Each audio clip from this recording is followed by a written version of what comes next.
শুভরাত্রি সকলকে। কেমন আছেন সবাই? নিশ্চয়ই ভালো আছেন। রাত্র হয়ে গেল অনেকটা ভিডিও বানাতে। তো আজকে মধ্যযুগ ভারতের আরও বিভিন্ন গুরুত্বপূর্ণ প্রশ্ন নিয়ে আলোচনা করছি।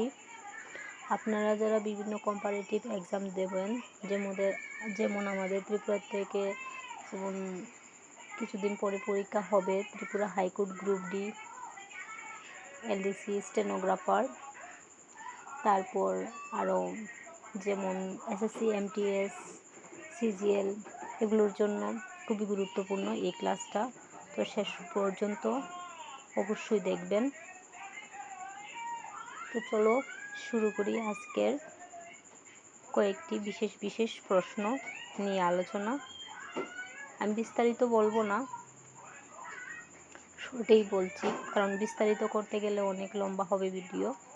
আমি সবার কথা চিন্তা করে শর্ট কুইকশন নিয়ে এনেছি, কারণ শর্ট কুইকশন নিয়ে সবাই ভালোবাসে, বিস্তারিত তো আর হয় না। আচ্ছা, এক নম্বর প্রশ্ন, কোনটি সুলতান মাহমুদের ভারত আক্রমণের উদ্দেশ্য ছিল না? উদ্দেশ্যটা কি ছিল না? ভারত বিজয়, ভারতটা জয় করার উদ্দেশ্য ছিল না তার। তরাইনের প্রথম যুদ্ধ কত খ্রিস্টাব্দে হয়েছিল? তরাইনের প্রথম যুদ্ধটা 1191 খ্রিস্টাব্দে হয়েছিল। অপশন নাম্বার এ সঠিক উত্তর। 3 নম্বর প্রশ্ন, সম্রাট আকবরের কোন জায়গার বিজয়কে স্মরণীয় করে রাখতে বুলন্দ দরওয়াজা নির্মাণ করা হয়েছিল? গুজরাটে। 4 নম্বর প্রশ্ন, সেলিম চিশতি দরগা কোথায় রয়েছে? ফতেপুর সিক্রিতে রয়েছে সেলিম চিশতি দরগাটা। রামায়ণ ফার্সি ভাষায় অনুবাদ কে করেছিলেন? আবুল ফৈজি রামায়ণটা ফার্সি ভাষায় অনুবাদ করেছিলেন। 6 নম্বর প্রশ্ন, সেতারের জনক কাকে বলা হয়? আমির খসরুকে সেতারের জনক বলা হয়, কারণ।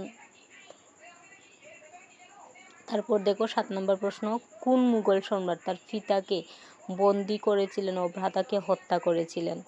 ঔরঙ্গজেব। 8 নম্বর প্রশ্ন, মতি মসজিদ কোন ওয়ার্ল্ড হেরিটেজ সাইটের মধ্যে অবস্থিত? লালকেল্লায় অবস্থিত। লালকেল্লা ওয়ার্ল্ড হেরিটেজ সাইটে অবস্থিত আর কি মতি মসজিদটা। 9 নম্বর প্রশ্ন, পৃথ্বীরাজ চৌহান তার শত্রু জয়চন্দ্রের কোন কন্যাকে বিবাহ করেছিলেন? সংযুক্তা। তার নাম ছিল সংযুক্তা। সংযুক্তাকে বিয়ে করেন আর।